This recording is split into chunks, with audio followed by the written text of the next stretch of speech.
Mi nombre es Gilberto Cerezo, pertenezco a la Universidad Autónoma de Manizales, del programa de Tecnología en Gestión de Negocios y estamos en nuestra asignatura de Negocios Internacionales.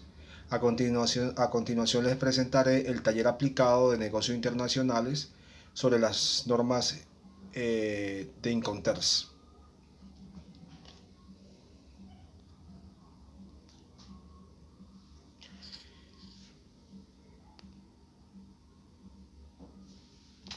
¿Qué son los Incoterms? ¿Alguna vez te has sorprendido a un cliente o proveedor diciéndote que trabaja S-Works? ¿Has visto aparecer términos como siglas FOB o ZIP y no tenías claro qué significaban? ¿Quieres empezar a hacer o a recibir envíos internacionales y no tienes muy claro cómo acordar las condiciones con el resto de partes involucradas? Entonces probablemente necesitas la ayuda de los Incoterms. Los International Commercial Terms o términos de comercio internacional son reglas o definiciones estándar de 3 letras cada una, cuya finalidad es facilitar las relaciones comerciales entre las partes implicadas, comprador, vendedor, y se emplean para delimitar las responsabilidades de cada una de ellas en las operaciones de compraventa. Parece ser que es en 1812 cuando se encuentra el término Incoterms por vez primera en el Parlamento británico. Más de un siglo después, en 1919, se funda la Cámara Internacional de Comercio en París, pero no es hasta 1936 cuando la Cámara Internacional de Comercio crea la primera versión de lo que ahora entendemos por Incoterms. Su última actualización fue en el 2011. No son de uso obligado y los particulares y las empresas tienen la libertad para pactar sus propias condiciones, pero su uso está muy extendido ya que facilita mucho el acordar las condiciones bajo un marco común. Cambios en los Incoterms 2020. Hay un cambio en las 3 letras que identifican Deliberate Apps Terminal DAT. Ahora pasa a ser Deliberate App Place on Labdeck DPU.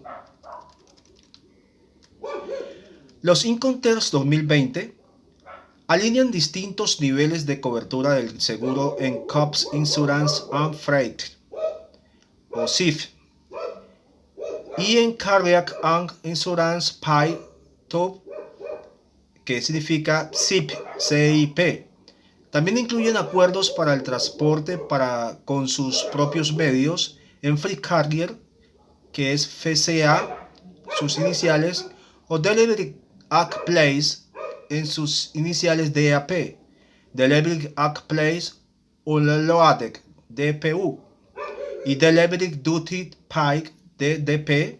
Los Incoterms 2020 regulan la necesidad existente en el mercado referente a las Bills of Lading, BL en sus términos americanos, Week on Board Notation, manifiesto de carga, y el Free Carrier FCA en sus iniciales Incoterms 2020. Incluye requisitos relacionados con la seguridad del transporte, obligaciones y costes. ¿Para qué sirven los Incoterms? Los Incoterms se usan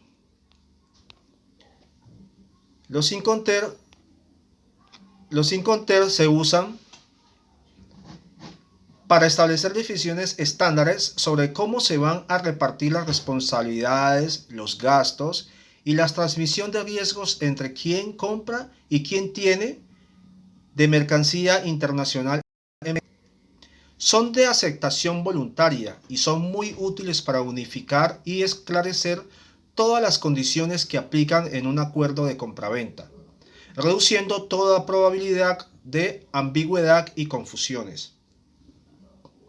Todo lo indicado por los Incoterms es compatible con cualquier otra condición adicional que se desee colocar en el contrato, pero es recomendable que la redacción de la misma sea muy cuidadosa, porque los términos de comercio internacional están redactados de forma muy clara y precisa.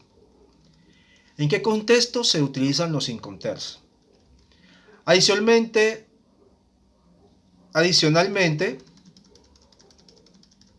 los Incoterms se usan para regular 4 elementos del contrato, que son entrega de mercancía, ya sea de forma directa o indirecta a través de un intermediario o con un transportista. Transmisión de riesgos. Se refiere a cómo se define la asunción de los riesgos y gastos de un punto a otro, en un tiempo específico.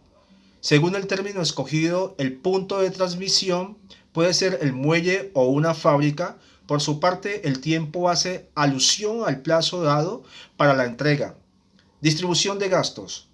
Se precisa qué gastos asumirá el vendedor para hacer la entrega de la mercancía y cuáles quedará de parte del comprador.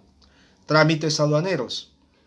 Aunque los documentos para los trámites aduaneros usualmente son responsabilidad del vendedor, existe un Incoterm que delega la responsabilidad al comprador. ¿Cuáles son los Incoterms y en qué consiste cada uno?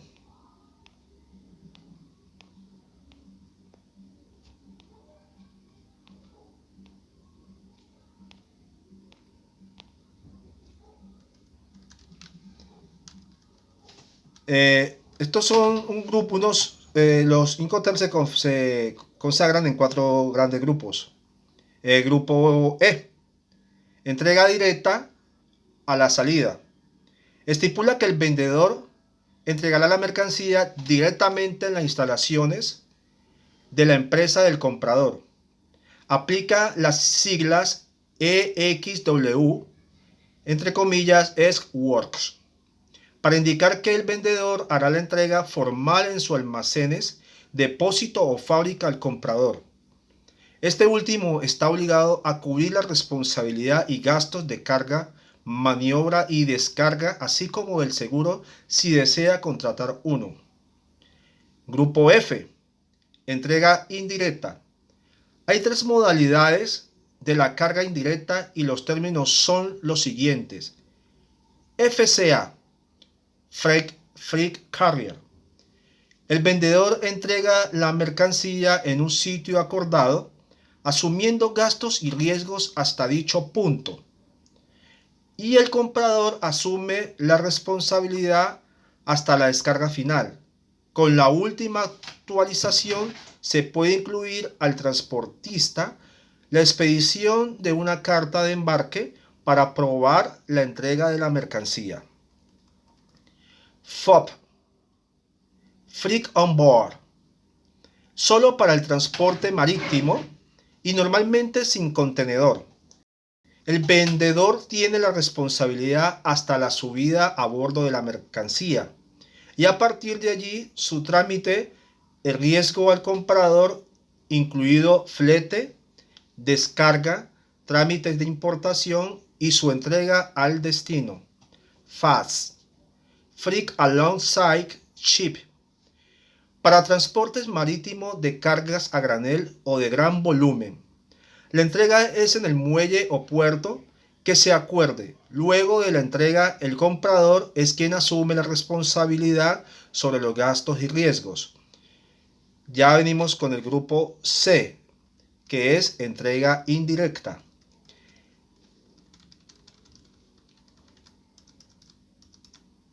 En esta entrega moderna, el vendedor es el encargado de contratar el transporte para llevar la mercancía hasta el punto acordado con el comprador, asumiendo la responsabilidad, el riesgo a los costes generados por la salida de la mercancía a su destino. CFR, Cost and Freight. También para el transporte marítimo, el vendedor asume los gastos hasta el momento en que la mercancía se entregue en el puerto de destino. No obstante, Con este Incoterm se especifica que el riesgo durante el trayecto en el buque queda de parte del comprador. CPT, Carriage Pay Tooth. El vendedor utiliza cualquier tipo de transporte y asume los gastos hasta la entrega en destino. El riesgo cuando la carga va con el transportista vuelve a ser del comprador. CIF, Coast Insurance and Freight.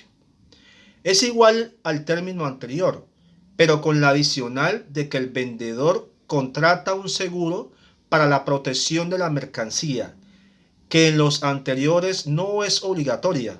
Con respecto a este Incoterm, se añadió una actualización que indica que la cobertura debe ajustarse a las cláusulas de carga del Instituto ICC.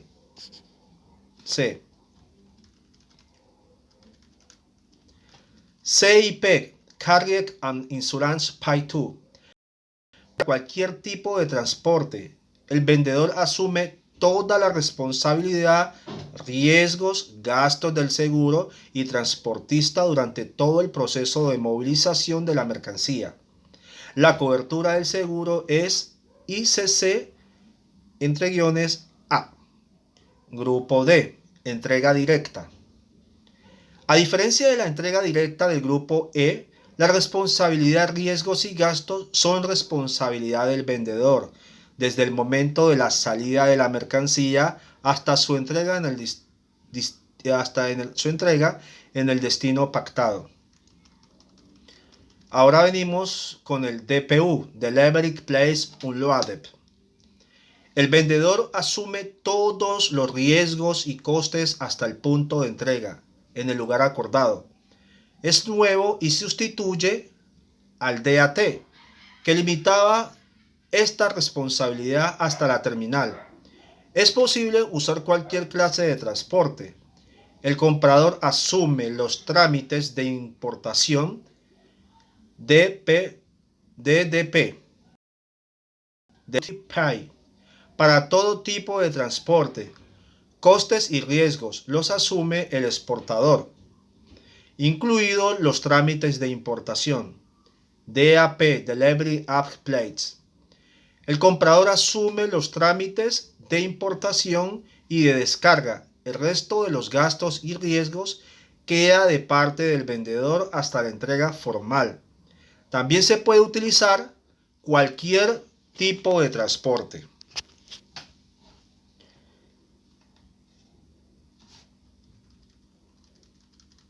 En este momento vamos a presentar los Incoterms más. A continuación vamos a presentar los Incoterms recomendados para cada tipo de transporte.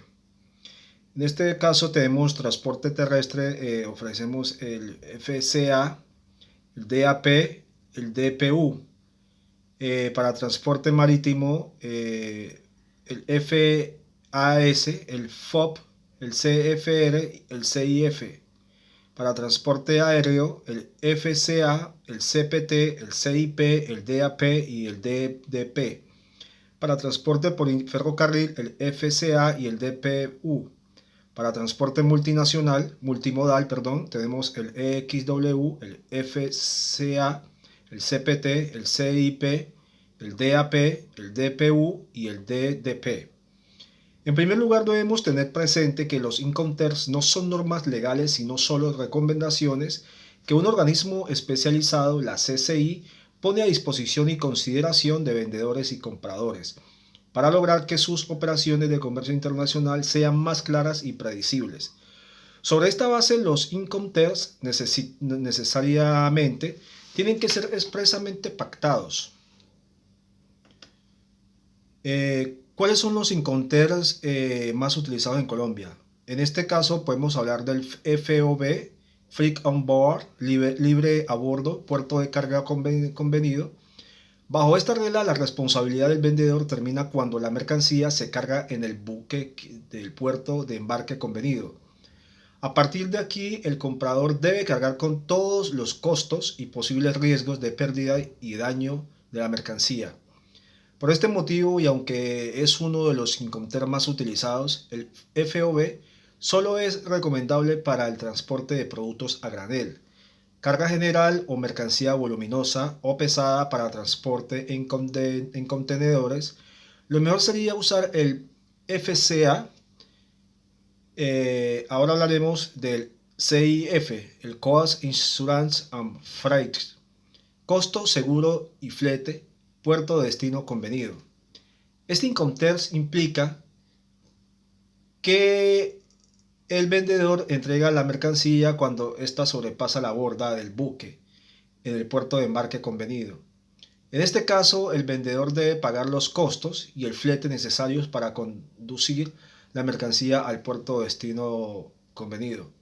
Adicionalmente, en condiciones CIF, el vendedor debe también contratar un seguro y pagar la prima correspondiente a fin de cubrir los riesgos de pérdida o daño que pueda sufrir la mercancía durante el transporte. Se trata de una póliza básica conocida como tipo C. En caso de que el comprador desee mayor cobertura, necesitará acordarlo expresamente con el vendedor o bien contratar su propio seguro adicional. Para ambos casos, las obligaciones de cada parte aplican por igual. ¿Qué hace que aquí a continuación hablaremos sobre la competencia entre los países? ¿Qué hace que un país sea más competitivo que otro? Variables. La renta per cápita, PIB, Producto Interno Bruto, o PBI per cápita. El Producto Interno Bruto per cápita basado en la paridad del poder adquisitivo, PPA, en una unidad artificial de PP que se mide en precios constantes en dólares internacionales del año 2005, es un indicador comúnmente utilizado para estimar la riqueza económica de un país. Muchos estudios muestran que la renta per cápita está positivamente correlacionada con la calidad de vida de los habitantes de un país. Se trata de la suma de valor bruto agregado por todos los productores residentes en la economía más cualquier impuesto sobre productos y menos cualquier subsidio no incluido en el valor de los productos. Este indicador de valor agregado fue obtenido gracias a la base de datos del Banco Mundial, una de las bases de datos más compleja. Primero, la inversión extranjera directa per cápita. Esta serie muestra las entradas netas, los nuevos flujos de inversiones menos desinversiones. En la economía declarante de los inversores extranjeros, dividido entre el número de habitantes, datos en dólares americanos. Segundo, la tasa de migración neta. Este indicador se mide por cada 1000 habitantes y se refiere al equilibrio de los emigrantes y los inmigrantes. Los datos provienen de la Oficina del Censo de los Estados Unidos. Aunque los datos proceden de los censos y se consideran relevantes, algunas series de tiempo son dudosas. En el caso de Paraguay y Brasil se observó un ritmo constante durante todo el periodo. La tasa de desempleo de acuerdo con el tercero, tendremos la tasa de desempleo. De acuerdo con el método de medición, esta tasa corresponde a la tasa de desempleo real y los datos fueron obtenidos de la CEPAL. El resto de años de los datos que faltaban en la serie del tiempo se calculó utilizando la estimación a través de la variable dependiendo del retraso. 4. Los derechos de la propiedad. Es una evaluación que realiza la Heritage Foundation de la capacidad de las personas para acumular propiedad privada, garantizada por un marco legal claro. Este índice mide el grado en que las leyes del país protegen los derechos de propiedad privada y la medida en que su gobierno hace cumplir dichas leyes. De igual forma, evalúa la probabilidad de que la propiedad privada sea expropiada y analiza la existencia de corrupción e independencia del Poder Judicial, así como la capacidad de individuos y empresas para cumplir los contratos. 5. Tenemos índices de corrupción. La puntuación de este componente obtenido de la Heritage Foundation se deriva principalmente de la corrupción y el índice de percepción de Transparencia Internacional IPC, que mide el nivel de corrupción en 178 países. El IPC Se basa en una escala de 10 puntos en la que una puntuación de 10 indica muy poca corrupción y una puntuación de 0 indica un gobierno muy corrupto. Al calificar la libertad frente a la corrupción, el índice convierte los datos en bruto del IPC a una escala del 0 al 100. Los gastos de investigación y desarrollo como porcentaje del Producto Interno Bruto sería el caso 6. Los gastos en investigación y desarrollo son gastos corrientes y de capital público y privado sobre el trabajo creativo realizado de forma sistemática para incrementar el conocimiento, incluido el de humanidades, cultura y sociedad, así como el uso de conocimientos para las nuevas aplicaciones. El resultado de I+D abarca la investigación básica, investigación aplicada y el desarrollo experimental.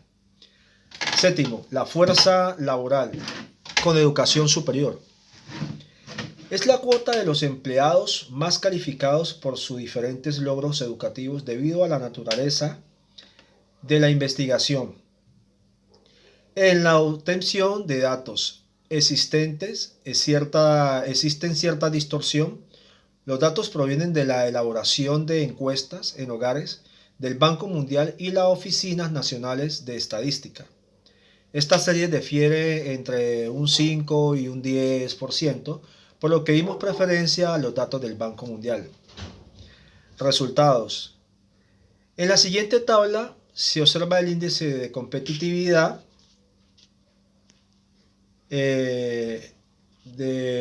obtenido por los 17 países de América Latina por zonas geográficas. Para una mejor interpretación, se han dividido los resultados en dos zonas. La primera comprende el grupo de países de América del Sur y segundo el grupo de países de América Central, incluyendo México. En los mismos se observan las 4 dimensiones sobre las cuales ha sido elaborado el índice total, cada uno con un 25% de peso en el índice calculado. A la cabeza de los países, como podemos ver en la tabla, de América del Sur se encuentra Chile con el mayor índice de competitividad de acuerdo a los resultados obtenidos mediante esta nueva metodología, seguido por Uruguay, Brasil, Argentina. Los países de América del Sur con el índice más bajo son Paraguay, Bolivia y respectivamente Ecuador.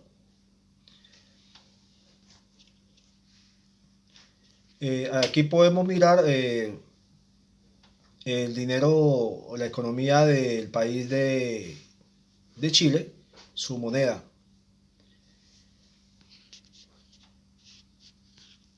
Competitividad en el ámbito internacional.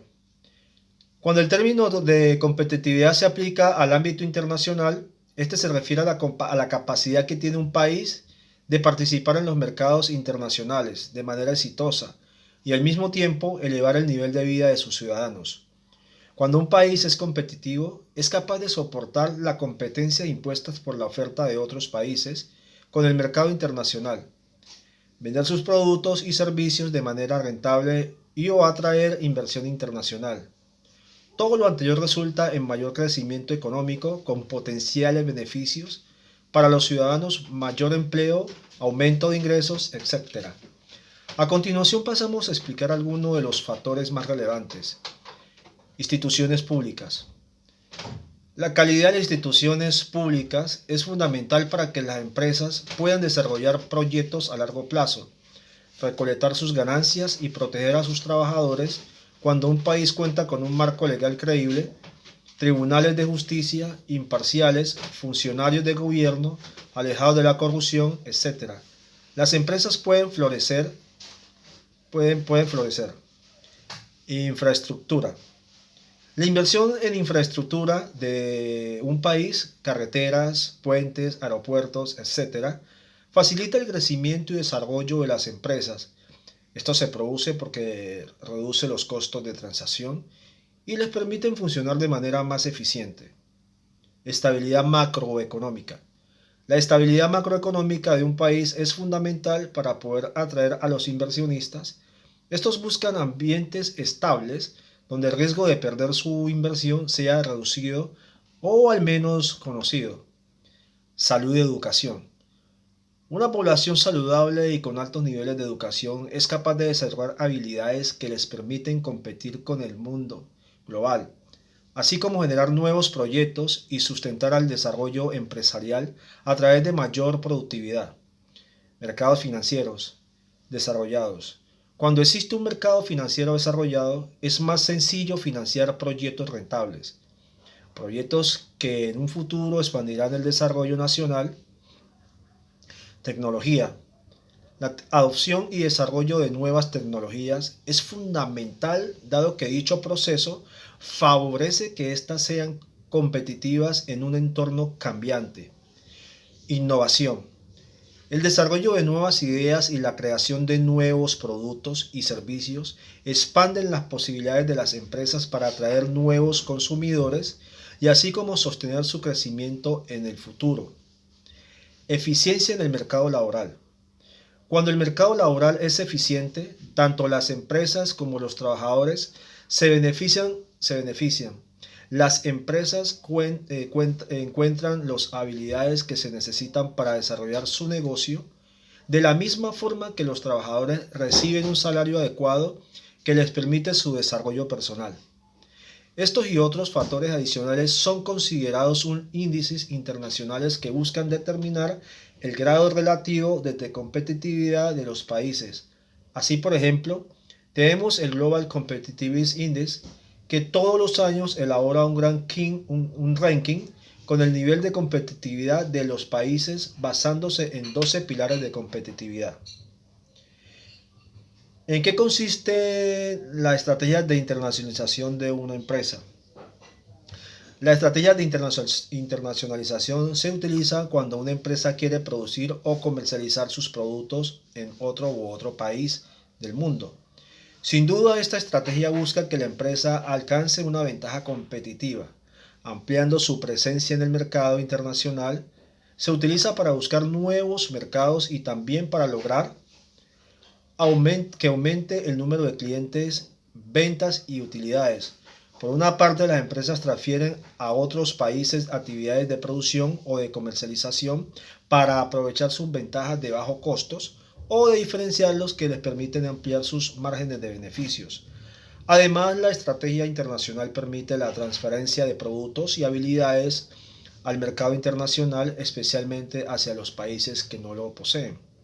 Tipos de estrategias de internacionalización.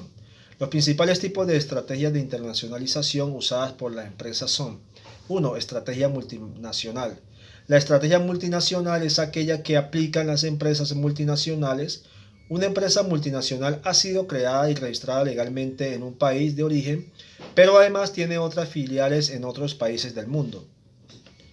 De la misma forma, estas empresas tienen activos e instalaciones de productos ubicados en distintos países del mundo, pero todas sus estrategias, planes de acciones y decisiones importantes provienen de la casa matriz ubicada en el país de origen. En realidad, esta forma de internacionalización favorece el proceso de desarrollo en los países donde se establece, porque generan una mayor producción de bienes y servicios. Asimismo, estas empresas generan oportunidades laborales. Por ejemplo, entre estas empresas podemos mencionar, como vemos en la plataforma, vemos Coca-Cola, IBM, Microsoft, Nokia y Toyota. De manera similar, esta estrategia es aplicada por las empresas que tienen una casa matriz y luego expanden expanden subsidiarias a otros países del mundo.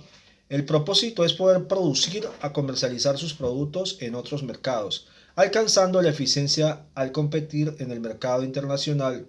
Son aplicadas por las empresas transnacionales.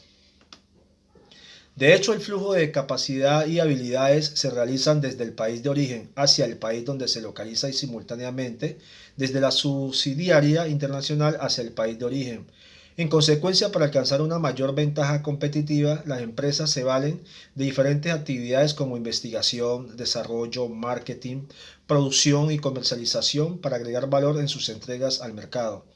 Ciertamente sus activos financieros se forman por la aportación del capital proveniente de muchos países del mundo. Como realizan procesos de producción en muchos países, pueden realizar actividades de importación y exportación. Algunas empresas transnacionales Entre las empresas transnacionales tenemos Apple, tenemos Samsung, tenemos a Walmart, tenemos a General Electric, tenemos a la Epson, entre otras. Estrategia global. Mientras tanto, la estrategia global considera a cada país en el que opera la empresa como un segmento del mercado global. La ventaja competitiva se alcanza porque se pueden producir productos más estandarizados para lograr la eficiencia mundial, pero adaptados a las necesidades de cada mercado. Luego, este tipo de estrategias es utilizada en las empresas globales, las cuales requieren un nivel alto de coordinación y centralización de las condiciones desde la casa matriz para explotar al máximo sus ventajas competitivas y estratégicas. Para concluir, podemos determinar que la aplicación de estrategias de internacionalización les permite a las empresas aumentar su nivel de competitividad, expandir su crecimiento, tener costos más bajos y consolidar sus productos y marcas, aunque las empresas deben saber que su aplicación no es un proceso fácil, por la diferencia tanto legal como económicas y culturales de cada país, pero sobre todo porque cada consumidor es diferente.